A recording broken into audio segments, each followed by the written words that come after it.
Aku pernah dengar satu kalimat yang bikin aku mikir lama. Kalimatnya seperti ini, kadang rezeki bukan datang dari hal besar, tapi dari skill kecil yang kita latih setiap hari.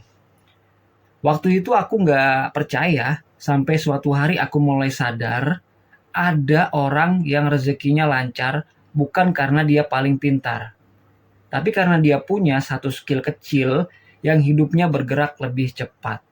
Skillnya apa? Skillnya respon cepat.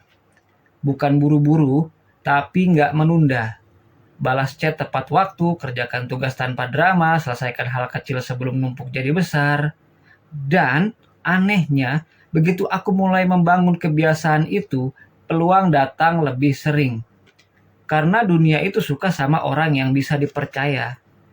Kadang, skill kecil yang kamu anggap sepele justru pintu terbesar menuju rezekimu.